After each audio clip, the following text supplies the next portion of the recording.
All right, well, we can go ahead and get started as folks still trickle in here. So again, thank you all for joining us. I'm Andrew Conley, the Chief Program Officer with Clean Fuels Ohio, and I'm joined by a couple of the Clean Fuels Ohio staffers, Marie McConnell on our team, who will be helping to view the Q&A thread and voice the questions of the audience, and also Alex Slaymaker from the Columbus Partnership, who I'll be turning this over to momentarily for an introduction. So just wanted to cover our agenda so you all have a sense of where we're going to go over our time together this afternoon. So obviously we'll kick it off with some welcome and intros covering the partnership and Clean Fuels Ohio. We'll launch into an EV market overview, giving you a clear sense of what the trends and projections are in the electric vehicle market now and into the future.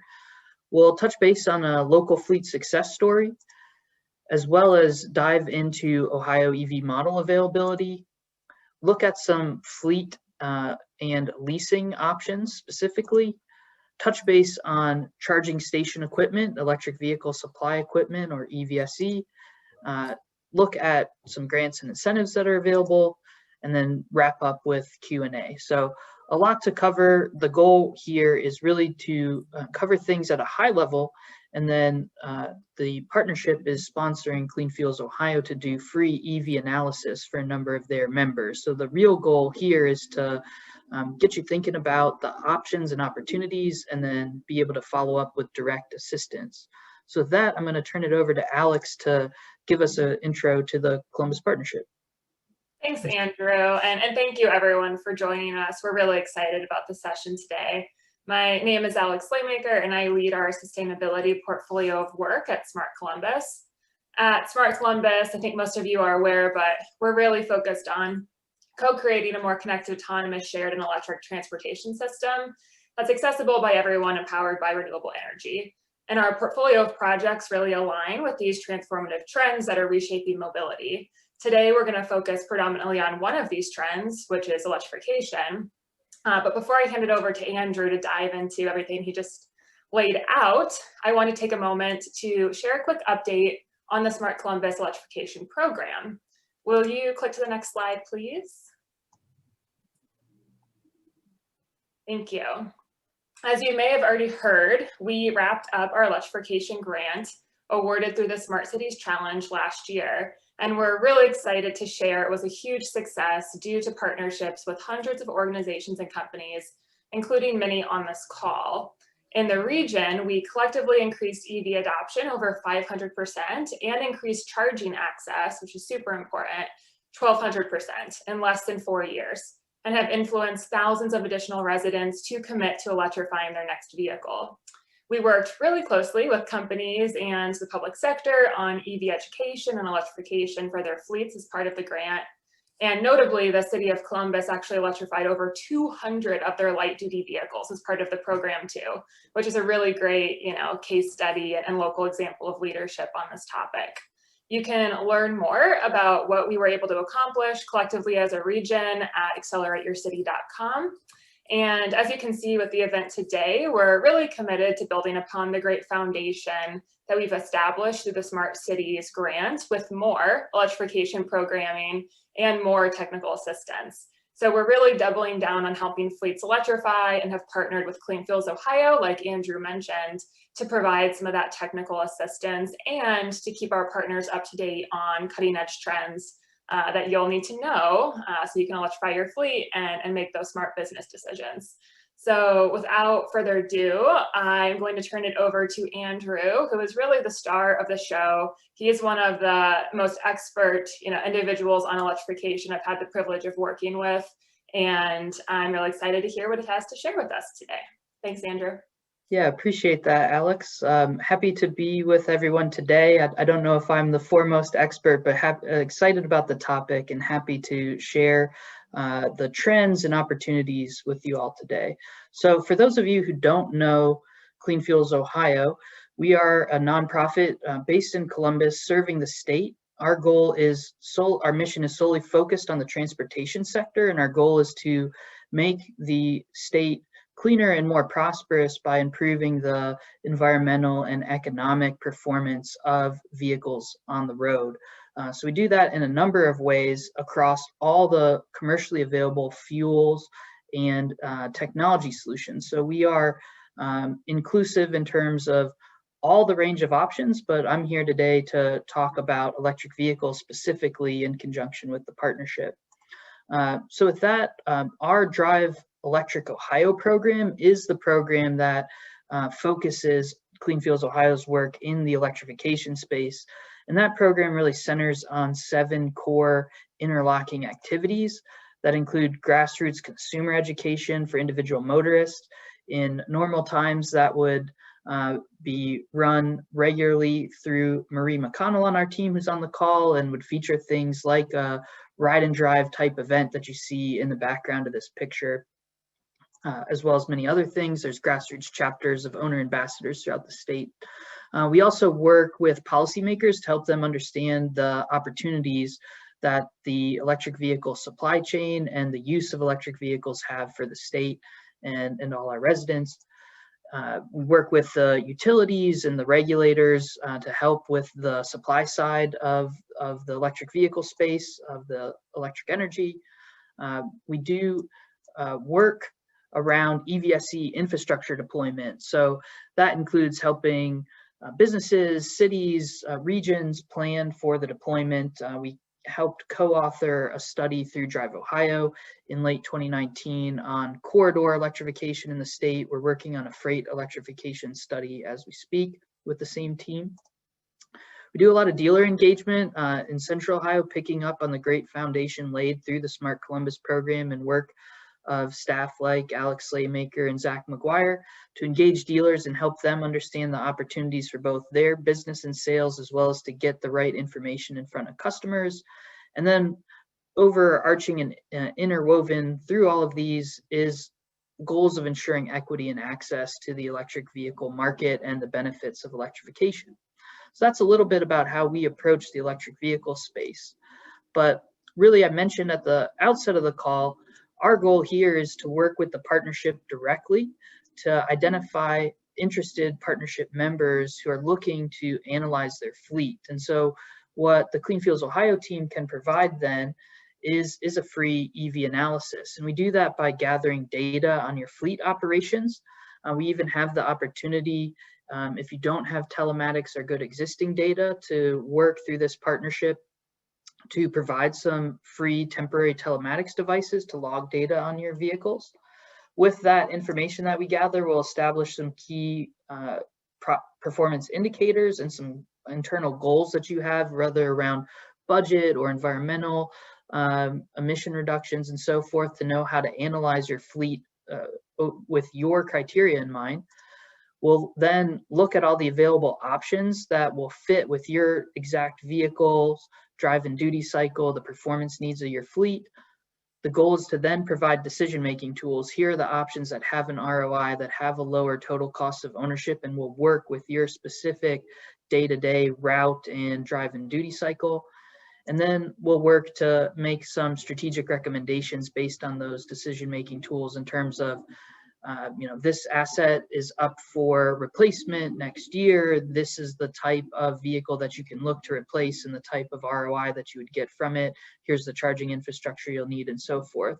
So most of my comments today are to orient you in the kind of 101 level information about electrification, to hopefully then really roll up our sleeves and work together with you to perform a more detailed analysis tailored to your specific fleet and operations. So I'll be the main point of contact on our team on the Clean Fuels Ohio side. But if you are working with us going forward, you'll likely also be engaged with Brandon Jones, our consulting services manager, on these projects together. So what I want to do now is highlight the high-level trends in the market around battery electric and plug-in hybrid electric vehicles. So BEVs and PHEVs is the jargon you'll hear used. Battery electric means it's only dedicated battery electric vehicle. Plug-in hybrid electric means that it has some conventional fuel, usually gasoline, with battery range as well. So you'll see examples of this coming up. So one thing I wanted to highlight is that US EV sales has been growing over the last number of years and continues to grow.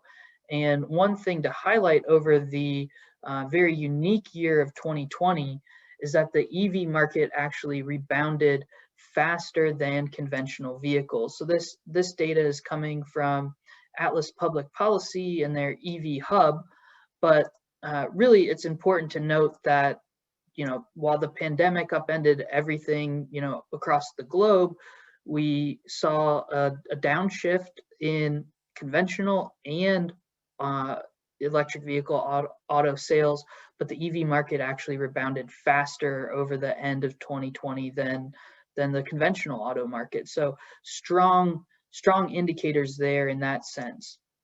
In terms of Ohio, we saw broadly the same thing. You see here the yellow lines are the 2020 sales, so even above 2019 and 2018, particularly for the last 2 quarters of 2020, Ohio EV sales continue to grow year over year and rebounded strongly in the second half of 2020. Looking at the just total vehicle sales by state, so it's, you know, a little bit apples to oranges. You can see California out in front by a huge margin, but they also have a huge population and a ton of incentives. So if you look over the last roughly decade, Ohio is punching above its weight at 12th in overall quantity of sales. And Alex and I both suspect if we looked at this at a per capita level, we'd probably be an even better shape and higher up that ranking. So even though Ohio lacks similar incentives to California and some of the other states, like even New York and Texas that are in the top 5 there, we're still pulling our weight and deploying a lot of EVs, both for consumer motorists and fleets. So what does that look like here in Central Ohio? Well, Central Ohio is the leading hotspot in the state for EV sales, largely due to the tremendous amount of work and effort put in by Smart Columbus and a number of the partners on this call. What we see is that in total passenger car registrations by region, Columbus actually lags a little bit in traditional conventional passenger car registration. So we're not the leading number or quantity of registrations in the state, but then we dramatically outpace the rest of the state when it comes to those deployments. And again, this is part of the credit goes to the great work of Smart Columbus and many of the partners on this call to really move the needle in Central Ohio above both the state rates of adoption and the Midwestern rates of adoption writ large. So what does all this mean? So that's, you know, 1 to 3 years of data. What does the future look like? There's many different sources of projections about the future. I'm going to draw from the Bloomberg Electric Vehicle Outlook 2020. They publish this every year. We're waiting for the 2021 outlook, but this data is helpful to indicate the broad trends that we're seeing in the market. So right now, overall, for the 2020 year, even the numbers that I just went through represented about 1.7 million total sales of both BEVs and PHEVs and about a 2.7% adoption rate. But where does Bloomberg and other projections see this going? They see it going up and up dramatically.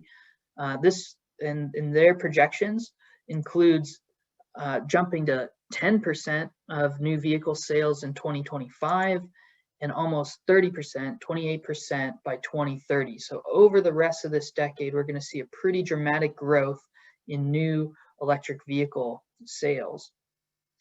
So what is driving that market? Companies like and governments, like many of you on this call, are driving the market by your own decisions and policies, as well as large investments from automakers like we've seen even here in Ohio. Also policies. We see that the new Biden administration has a strong emphasis on zero emission vehicles, and particularly things like electric vehicles and charging station deployments.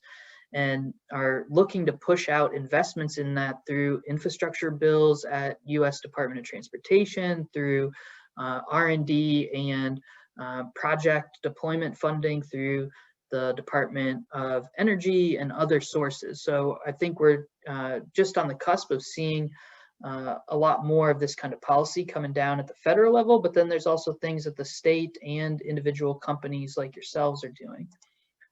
In addition to that, we're seeing technology improvements, dramatic improvements that I'm going to touch on beyond on the next slide, as well as economics.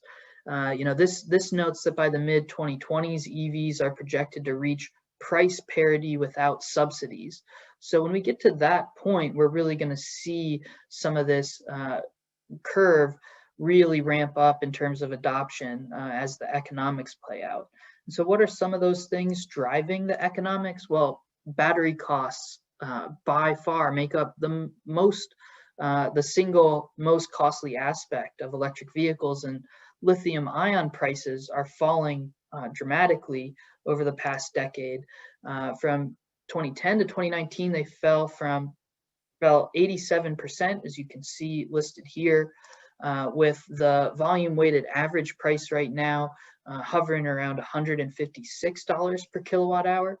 So I just mentioned on the last slide, the economics predictors are that most analysts agree that that price parity will be hit versus conventional fuel vehicles when battery costs are less than $100 per kilowatt hour. So you look at that 87% reduction there, we're readily ticking away towards that $100 per kilowatt hour threshold, and that's where the mid-2020s projection for price parity comes from. So obviously I mentioned investments. We've most likely all heard about GM's commitment to an all-electric future. This is literally the top of their website if you go to it.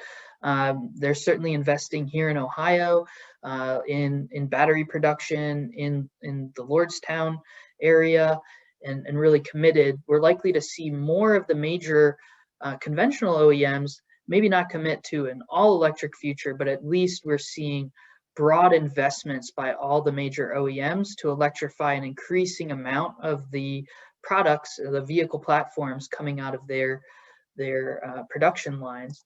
What that really means is that even by the end of next year, we're going to see some 500 EV models globally, and a lot of those available in the US. So just highlighting that both the economics for the individual end user and the investments by the major manufacturers are all lining up to lead and continue to drive this electrification of this transportation space.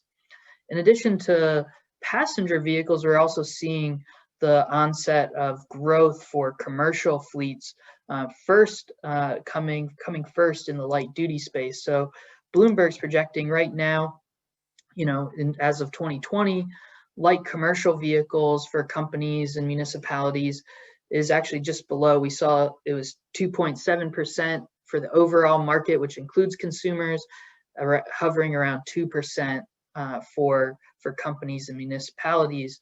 But in that same decade, they're expecting that light commercial vehicles will get to parity and that fleets will adopt them at the same rate as consumers over this by the end of this decade. In addition, there's rising vocational EV options. So obviously we've all seen things like sedans out in the market today, but EVs are coming for vocational fleets. And so this is information gathered by CalSTART out of California, but looking at available models across the vocational spaces from, as you can see, cargo vans, step vans, medium and heavy duty trucks, transit buses, shuttle buses, and things like yard tractors and specialty equipment like refuse.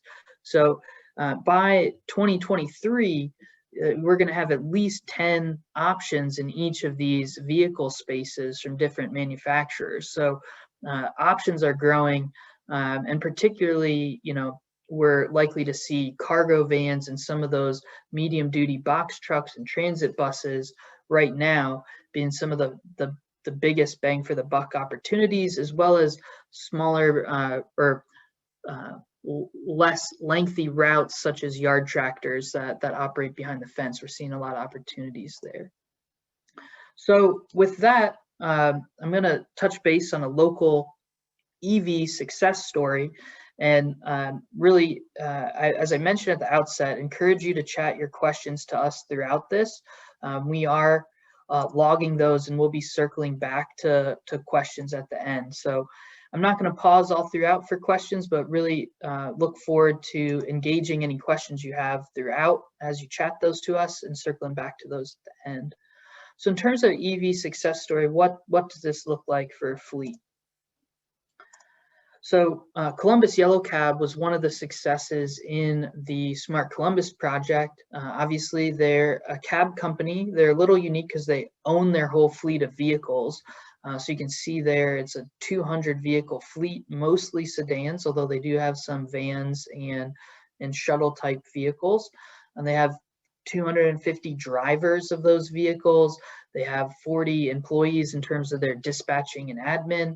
And they're based here serving Central Ohio proper and Franklin County more generally.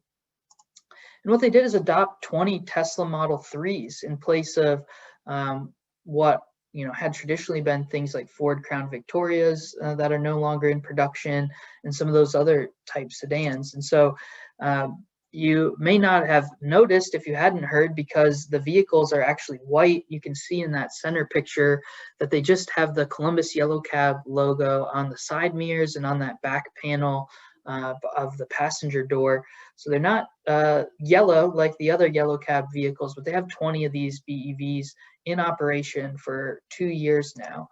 And so what they've been seeing is what the industry is predicting, that the overall cost of ownership of these vehicles goes down dramatically. There's less to service, and the cost of electricity is significantly lower per mile than the cost of gas or diesel fuel. So Yellow Cab has been seeing a minimum of 39% savings on cost per mile in terms of operation and maintenance over the 2 years that they've been running these vehicles, and expects that to increase as their fleet processes. They maintain these vehicles themselves. They're one of the first out the gate with the fleet agreement with Tesla that gave them the opportunity to service these vehicles themselves in their shop. So we're seeing more and more of these kinds of things come online, where the OEMs are having fleet centric sales and service agreements with their electric vehicles. And so, of course, beyond the savings, it's not just saving money, it's saving pollution. You can see 5.6 million pounds of CO2 saved to date. In the years before they had the 20 Teslas, they started with 10 Chevy Bolts.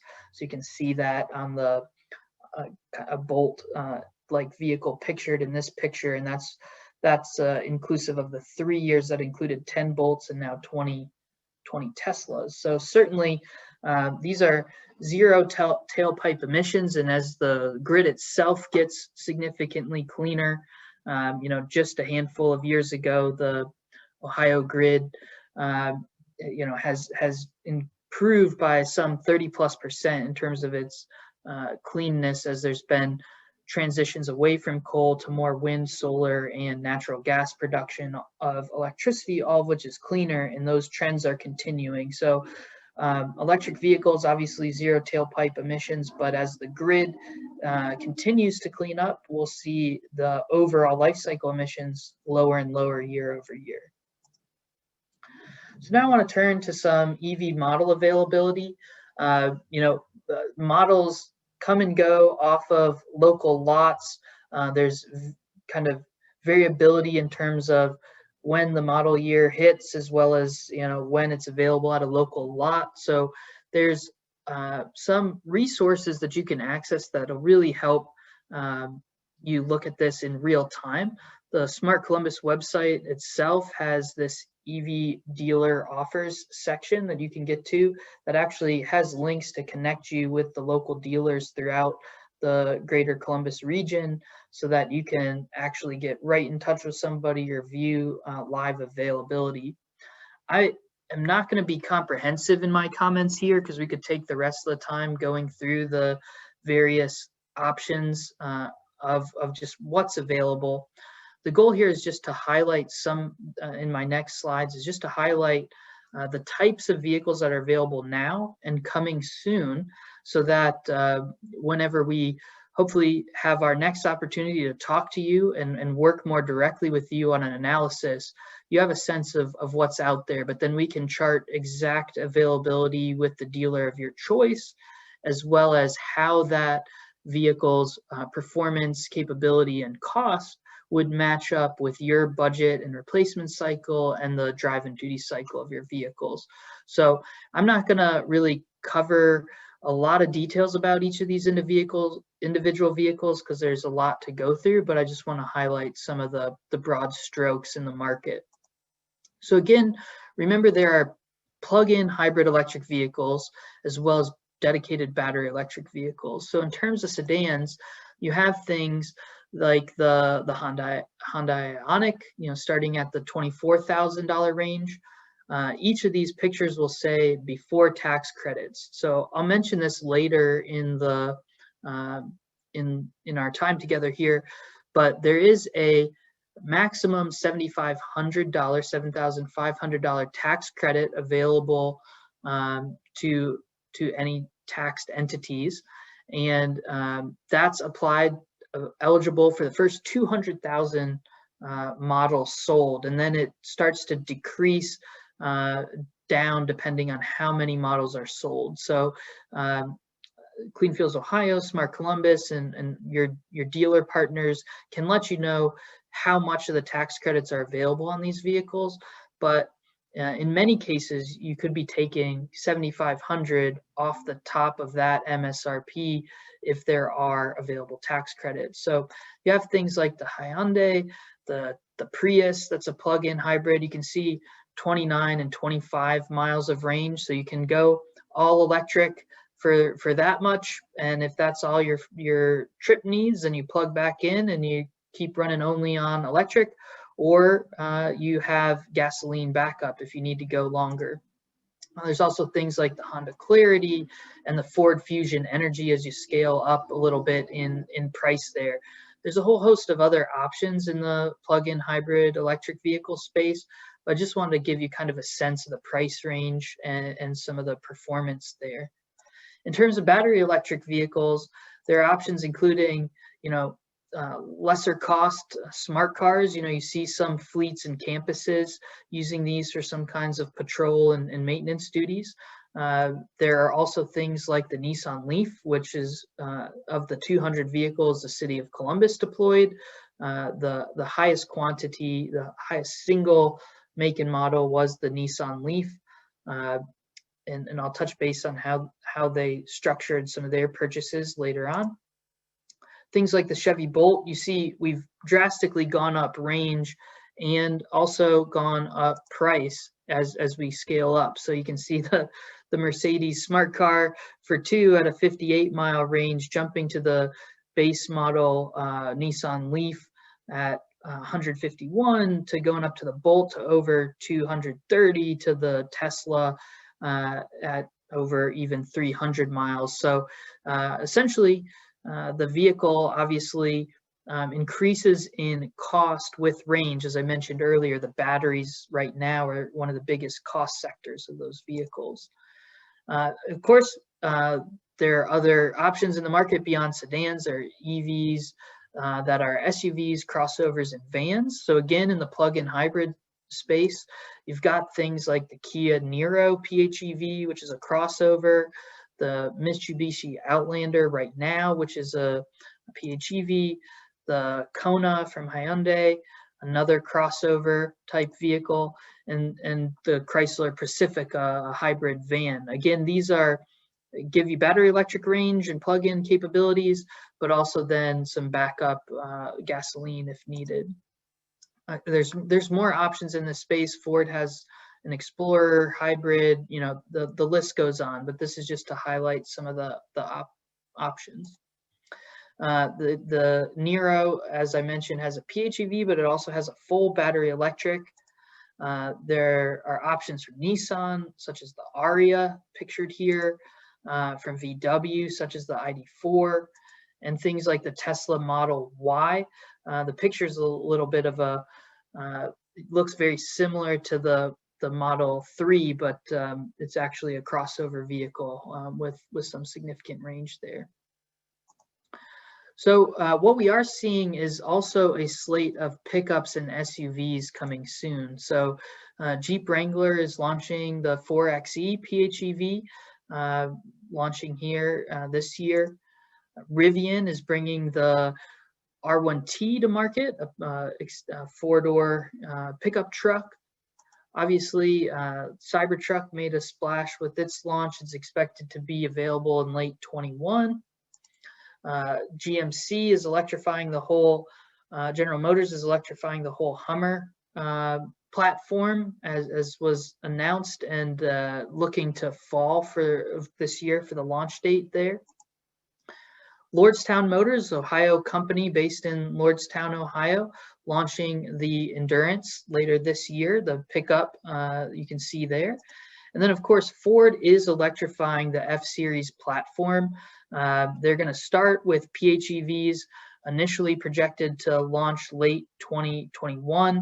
We'll see any updates coming out from them there, and then going to full battery electric in 22. So look for more of these pickup truck options to be coming beyond just the ones pictured here. I know a number of fleets are very interested in these type of vehicles, as there's a lot of them in both corporate and municipal fleets.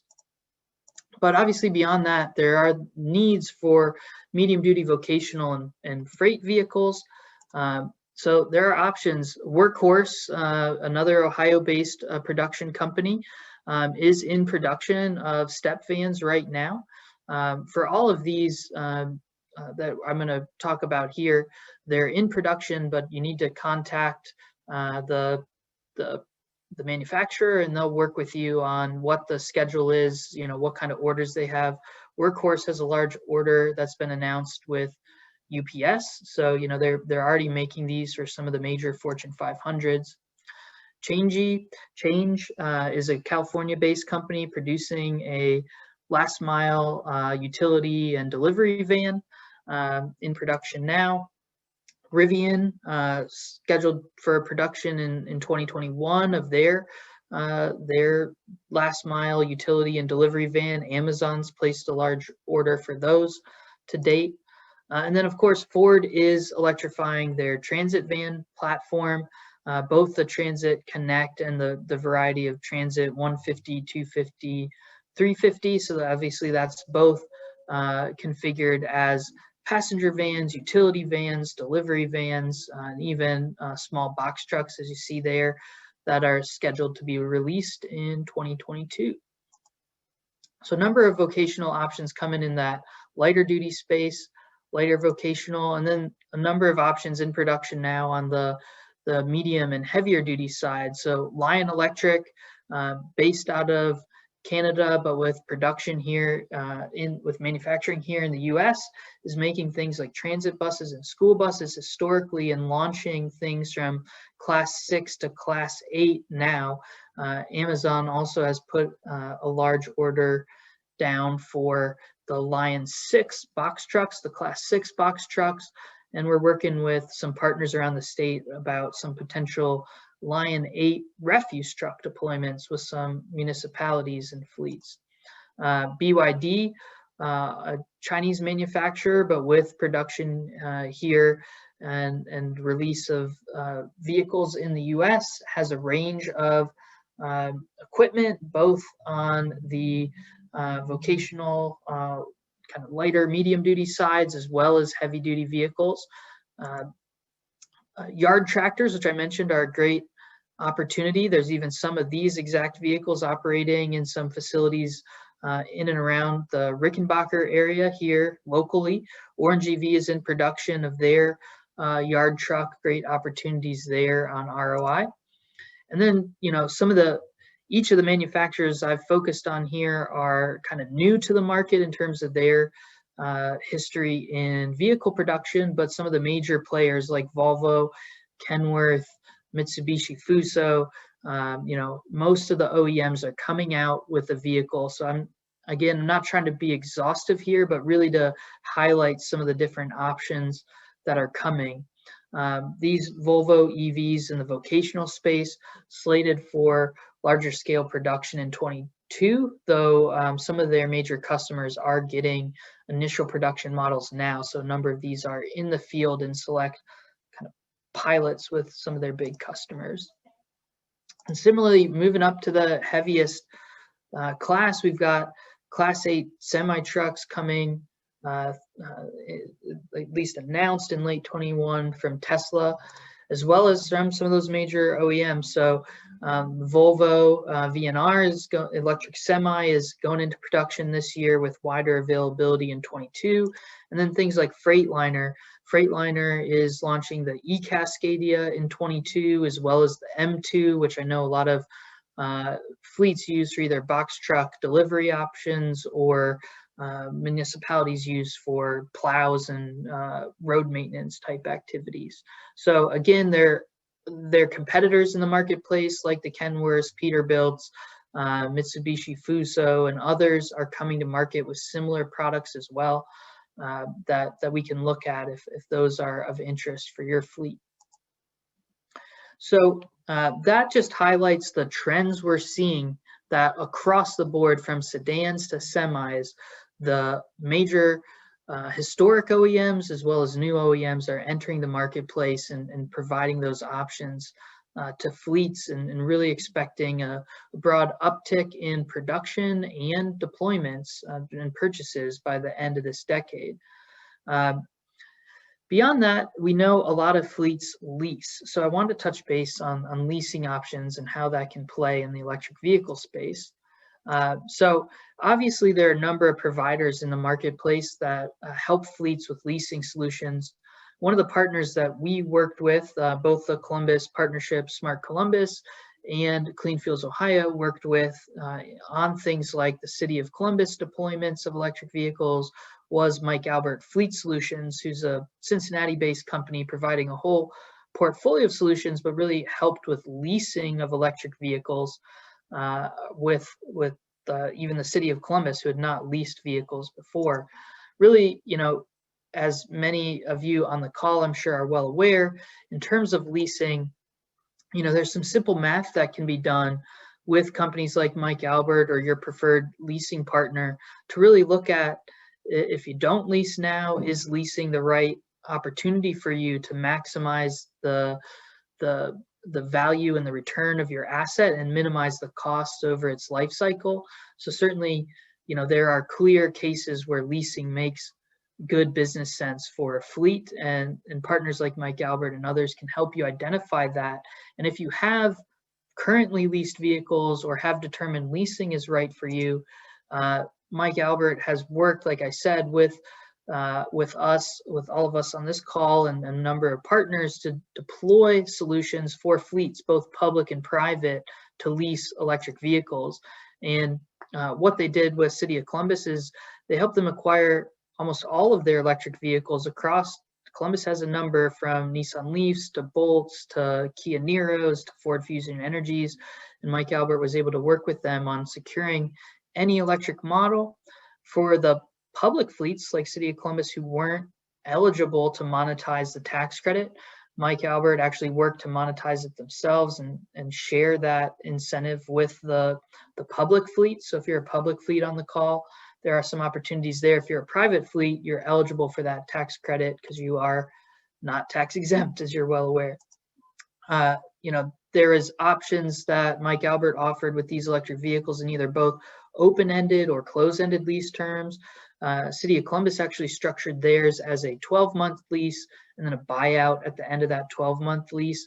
That allowed them to monetize the tax credit, but then also kind of incorporate the asset in the more full ownership model that they're used to. So there's a lot of flexibility there. and that flexibility extends to range of the terms, as I mentioned, and buyout options. So this is just an example of something that's been done with partnership members and municipal members through Smart Columbus. Certainly you can engage your leasing partners like Enterprise and others on these kind of terms and see what they can offer you. So leasing is available is really the bottom line that I want to highlight. It's really just finding the right leasing partner and making sure they can offer you the right vehicle and the right terms. But in many cases, there are advantages to leasing a vehicle in the electric space. You don't have to worry about resale or decommissioning of the vehicle or any of those. The leasing company can take it all off your hands when the term of the lease expires. So there are a lot of options here, and I know fleets do a lot of leasing. So we'd be happy to look at leased vehicles in our analysis as part of that and get some example quotes from some of these companies to show you how the terms would work. Obviously, if you get an electric vehicle, you have to charge it. So what are some of those options there? So I want to cover just the real basics here. There are 3 levels that folks talk about in charging. There's the level 1 charging that connects straight to the standard 120 volt wall outlet that we're all used to in our homes and businesses. So you see there at the bottom, adds about 5 miles per hour of charging.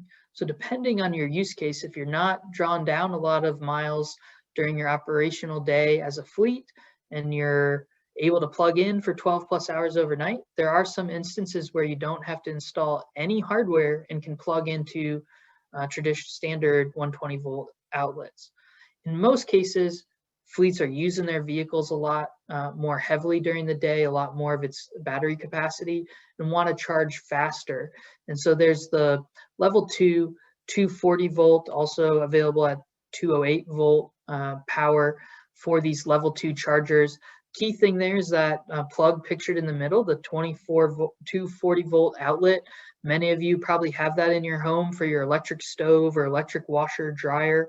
It's a standard type of electrical outlet that can be put in, and these then can be installed on that type of traditional panel that most homes and businesses have capacity for.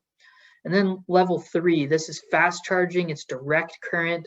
It's that 480 volt 3-phase power. So whenever you see a fast charger, have heard about a fast charger, really that's essentially a commercial level of utility service at a business. And so there's some extra considerations there in terms of do you need to even make service upgrades with the utility, like a new pole and transformer and things of that nature, to even have that capacity at your site, as well as then with that level of throughput of power, are you going to key into an additional usage level that might have a demand charge or peak charges or other things? So there's some additional considerations both on the service, installation, and usage of that fast charger. But just wanted to highlight those are the 3 broad levels. What we see is a whole kind of tip of the iceberg here. So many of us have seen these public chargers, both at level 2 and fast chargers at places like Walmart and Whole Foods and any number of places around the region. What we see is that those opportunity charges in local retail and public spaces are really the tip of the iceberg for folks, both motorists and fleets. Really, we also see workplace charging on the rise. That is kind of this middle area of destination charging as well. But the bulk of where we see charging for fleets is at the fleet home base, and for motorists is at their residential home base. So, as fleets on this call, while many of you can use chargers, opportunity-wise throughout the region, what we're seeing as by and large the best practice and the most widely adopted case for fleets is to have that charger at their home base. So there's no chance that you pull up to a public charger and have to wait an hour or more for somebody to vacate that before your fleet vehicle can get its charge and go about its operations. So with that kind of context about the use cases, there are just a huge and growing number of hardware options. In terms of I'm just going to list, some of them here. You've got just a large list of options and growing every day from charging hardware companies, the ones who actually provide the hardware and equipment.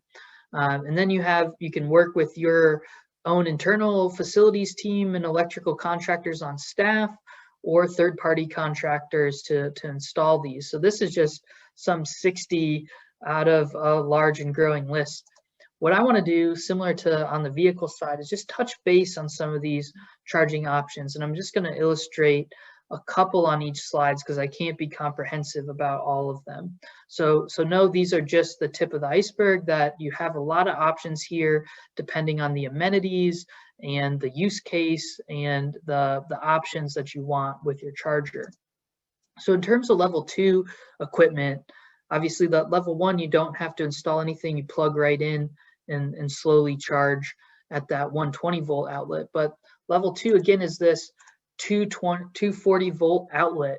So you have a number of options that can be wall mounted, that would just bolt in right onto the wall and plug into a plug, which makes it actually pretty user friendly in terms of its installation. So you can see here just several examples pictured from different Clipper Creek, ChargePoint, and others, really in that $500 to $700, $800 range for the hardware, and about as hard to install as, if your garage or facility does not have that 240 volt outlet, really just an electrician needs to install that and make sure you have panel capacity for that kind of service.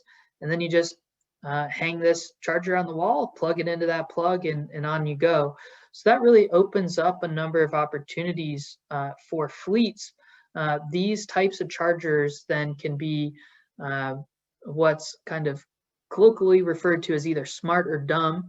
Smart being networked with the internet, and dumb being just a straight plug with no networking and user interface there. When networked, you have opportunities like this. This is just an example from one of our local partners in the charging space, EV United, who's a distributor for ChargePoint and other products. There's the ChargePoint charger pictured before that you could have installed if you have take-home vehicles. So there's examples of companies buying this hardware and compensating people to have that plug in their garage or at their home, providing this hardware. And then this is a network charger so that you can track usage through an app and set up a reimbursement policy for the employees based on the electricity used at their residence. So there are opportunities that you can do for both take-home vehicles or unique iterations of electric vehicles. So more information is available on this through the analysis, as well as through partners like EV United. But in terms of level 2, what you have often seen is pedestal-based chargers. These are just 2 options, again, cost range depending on amenities, depending on service levels. So these level 2s at the 240 volt can range from about 7 to 12 kilowatts per hour. And so there's just a range of options here that I wanted to highlight, but these are usually what you see in the curbside at something like a fleet facility or out in front of a guest parking lot somewhere for motorists or fleets to charge on.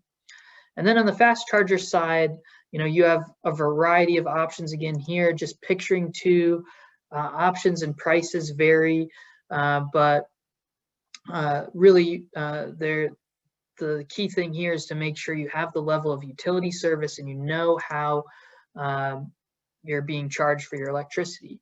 There are a number of innovative options coming into the marketplace. There's things like this Rody and others that are basically interlocking set of batteries for mobile fast charging. There's things like the wall box, which is a very compact version of the fast chargers we just pictured. Things like FreeWire's Boost Charger, which is an integrated 240 volt charger with battery storage that releases a fast charge, so you don't have to upgrade your utility service. These are all available from that local distributor, EV United, as well as other distributors throughout the region, as well as direct from the manufacturers. But just real quick, you need to make sure you understand the costs that are involved with these, which is really site prep and getting the right electrical contractor, obtaining the permits, determining the site needs in terms of signage and markings, identifying partners like us who can help you do all this, or others like companies like EV United, who I just mentioned, and then really assess the costs. The electrical contractor can quote you on the cost of install and upgrades, and many folks can even provide the hardware as a turnkey package. But a thing to consider, your utility has a customer service representative. You can get with them, make some basic assumptions of, okay, the max this charger can deploy is this many kilowatt hours. We think it'll be used for this many hours a day, this many days a week, this much total energy per month. And your utility, your customer service rep, can work with you to give a basic understanding of how much you'd be charged. Is there demand charges or off-peak, on-peak charges? So you really know what that cost is going to be to you, which as a fleet can relate to cost per mile, or as a, someone offering it as an amenity for, people parking at their facility will know how much that's going to cost, and if you need to charge the public users for that. As I mentioned, there's a number of EVSE providers. ChargePoint and Greenlots are two of the biggest players in the market, providing both hardware networking solutions.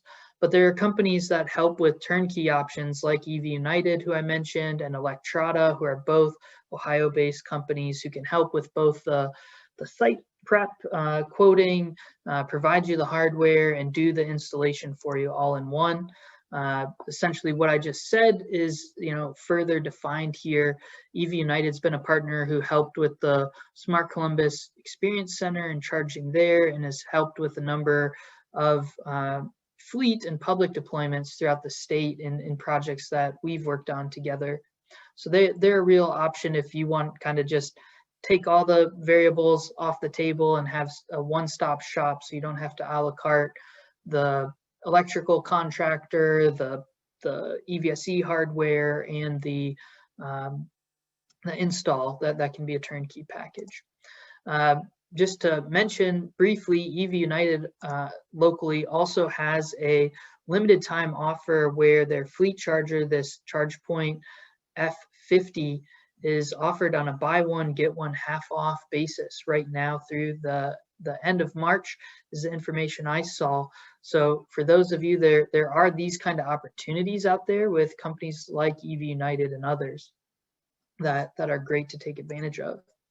So just want to touch base on incentive programs real quick as we wrap up our hour.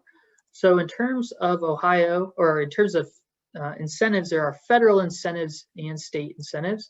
I mentioned one of the federal ones earlier, but you can see all federal incentives at the U.S. Department of Energy's Alternative Fuel Data Center site. If you Google US DOE Alternative Fuels Data Center or afdc.energy.gov, you have a lot of information there in the laws and incentives page.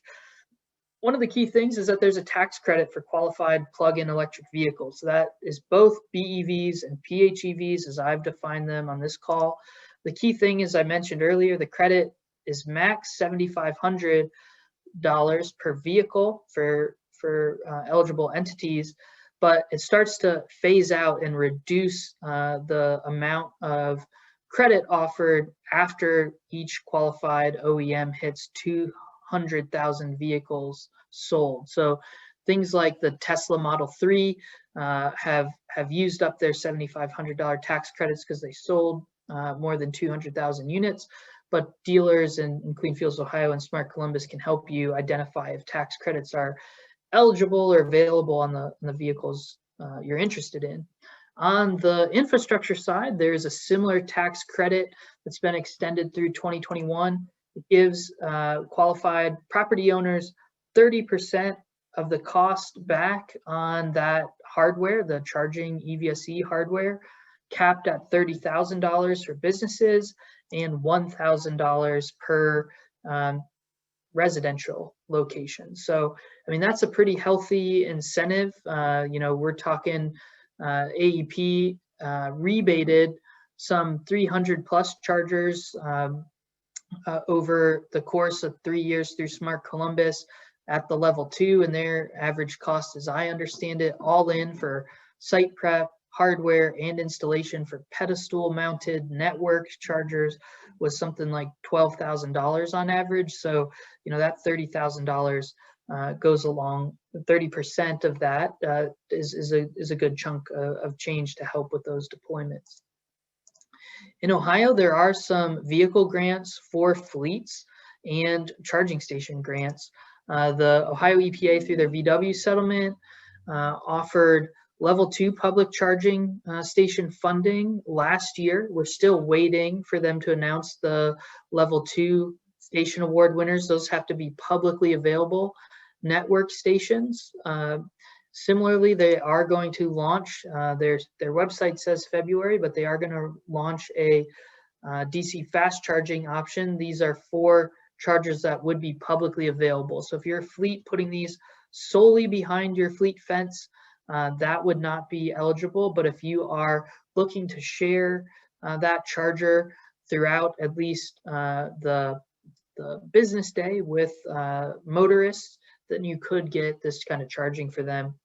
The EPA also has at least one more round of vehicle funding available for class 4 through 8 diesel vehicles being transitioned to cleaner vehicle technologies, which electrics obviously are eligible and count for. So the past 3 years, that's come out around June 1st. So if they stick to that timing, we could see mid-year some more funding on the fleet side for vehicles, and Central Ohio is one of their target eligible counties. And finally, a number of the utilities have put in rate cases with the PUCO. AEP has filed a rate case. Duke Energy has filed a rate case. DP&L has filed a rate case. So I mentioned the AEP rebates over a 3-year time frame. Many of the utilities are looking to provide more incentives, and some of the municipal and co-op utilities are also providing incentives. So we can help you look at that depending on who your provider is. And finally, Clean Fuels Ohio this past September hosted a virtual conference that had 10 electric vehicle sessions that dive into this in a lot more detail. You can log on and still register for that past event and view the recorded sessions on our website. So with that, again, the goal of this is really to work with folks going forward on these more detailed EV analyses. And again, we will work with folks to get and gather data, whether through your existing data or other telematics.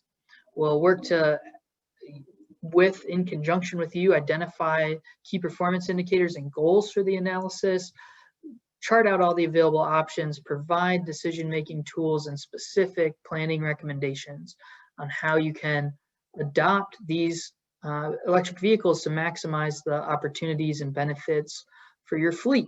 So that is the bulk of what I wanted to cover at the hour, and the goal here for those of you who want to stay on and ask any questions is to answer any of your questions.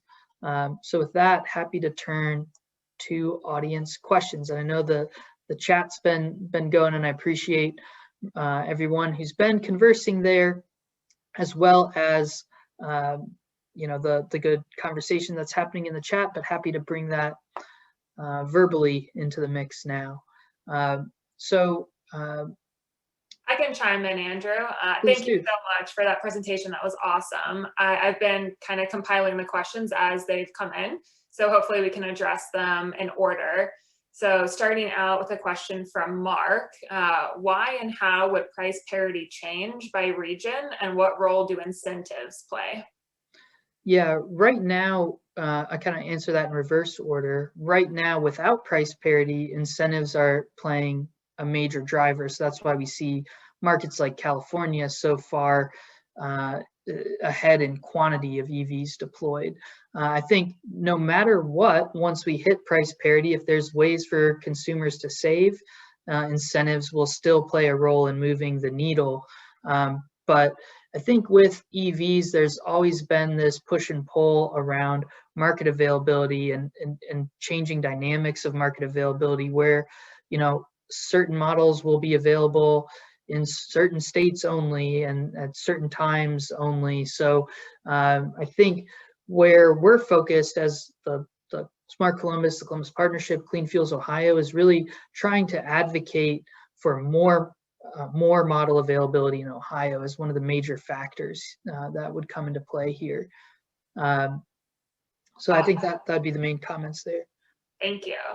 And then Jeff shared a comment and a question. So Jeff's comment was that fuel cost savings for EVs in Ohio are typically 65% and maintenance costs are typically 50% less. And so Jeff wanted to know if the yellow cab stats on cost savings included fuel and maintenance, or if it was just fuel only. If you have any more detail on that stat, I think Jeff would be curious to hear, because Jeff shared that they were surprised the stat was less than 40% for savings. Yeah, with yellow cab, I talked to Morgan about that even last week, and he was saying that he actually expects that number to be quite a bit higher in that range, but there was some unforeseen accidents that people ran into some of these cars and they had to work out, some additional expenses beyond just the traditional OEM, even an accident with a deer that he was highlighting. So I think what he's saying, or what he said directly to me, Morgan Kaufman, the owner of Yellow Cab, was that's a very preliminary number, and they are seeing such a healthy return and lower cost that they expect that to really go up to the levels that Jeff is highlighting. Perfect. Thank you for unpacking that a little bit. And then Elizabeth asked, are the Class 8 semis going to be full electric or hybrid electric? So there are, both is the short answer. There will be full battery electric options as well as various hybrids. Nikola is one of the companies I didn't feature. They're having a fuel cell hybrid type vehicle in that marketplace. So I think we're just going to see a range of options. And again, I wasn't exhaustive in my list. Great, thank you. And then we also heard some feedback on, using maybe some more nuanced language when talking about level 3 charging. One of the attendees shared that they've seen success talking about three different types of level 3 or DC charging: DC quick charge, DC fast charge, and DC ultra fast charge. So curious if you have any thoughts on that, Andrew. Yeah, that is a great point. I mean, I think what's really highlighted by that comment is that there is a constant evolution in the marketplace. So what we see today is not what we're going to see tomorrow. We're going to see dramatic evolution in the range and performance of the vehicles as well as the chargers. And so the chargers are getting faster. There are chargers deployed in California that are 350 kilowatt per hour. So exactly as as Michael mentioned in the thread here, we are starting to see that diversity in the fast charge market, where soon 50 kW is not going to be considered the fastest charge anymore. So there's a very valid point being made about further clarity there, and I'll be happy to work that into future talking points myself. But really, we will see an evolution there. And when it comes to fleets, planning for the future is important to know which facilities are going to have the power to scale to some of those future levels of charging, particularly as we get into heavier duty vehicles. Things like a Class 8 semi have just a massive battery and will need that ultra fast charging to be able to charge in a closer to parity of time as it takes to fuel a conventional motor fuel vehicle. So really, really great points, Michael. Appreciate you making those. Yeah, I think the lingo we use is going to continue to evolve as the industry evolves. So it's a really good point. And then we had another question from Jeff. And Jeff, thank you for sharing links and resources in the chat. I really appreciate that. But Jeff shared that charging can easily be installed for $2,000 to $3,000 all in as well. So don't think $10,000 is a minimum. Any comments on that? Yes.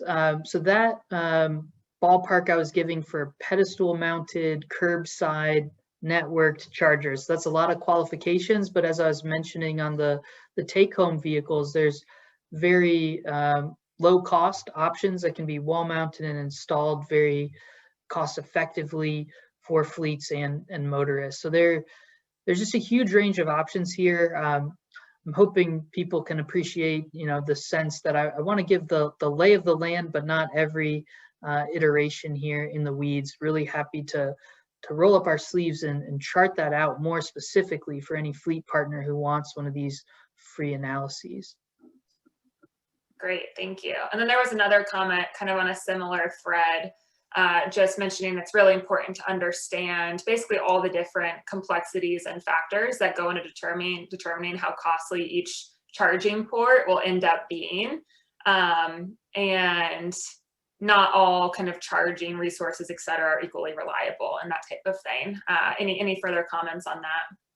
Yeah, I think with both the vehicle and the charging hardware side, it's really important to understand, first and foremost, your needs as a fleet operator, what's going to serve your needs best, and then go from there to determine which hardware on both the vehicle and charging side are going to meet your needs.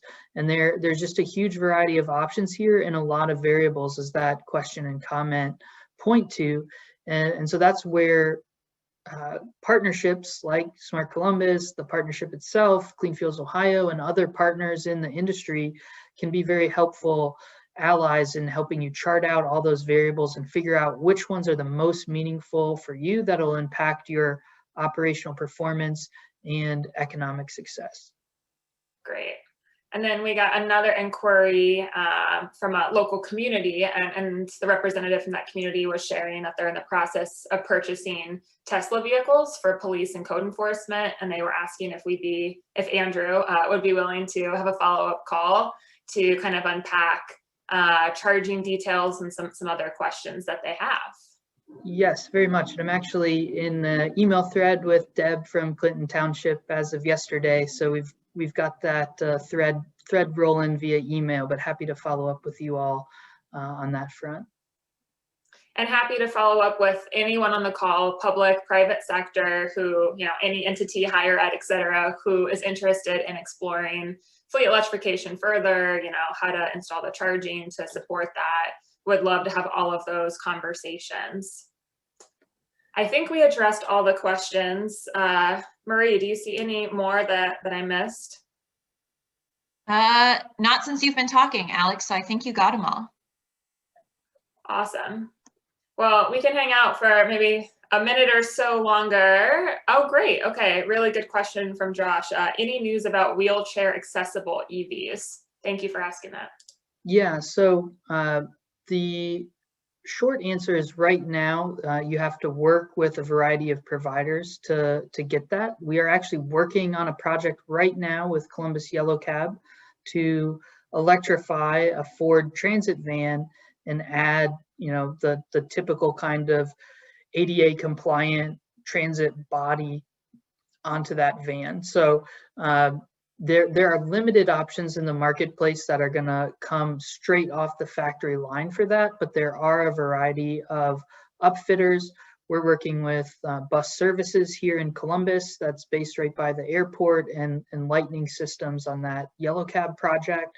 But there are other iterations that can be put in place if you're a transit type operation that needs those ADA compliant vehicles. There are options that exist in the marketplace. Thank you for asking that. All right, we'll wait 30 more seconds, see if anything else trickles in, but Andrew and myself are more than available to take any further questions, and we will be sharing a recording of this webinar as well. So definitely encourage you to share it with colleagues, others kind of in the fleet space, and we are here to be a resource to you to help you be successful. So thank you for joining us. Any final words, Andrew? Really appreciate everyone for joining us. Really look forward to working with any of you on these opportunities. And as Alex said, we'll follow up with the attendees who registered for this to share some of the resources from the webinar and hopefully further conversations with you about opportunities to work together. So thank you all for taking time out of your day and joining us. Bye, everyone. Have a great day. Thank you. Bye.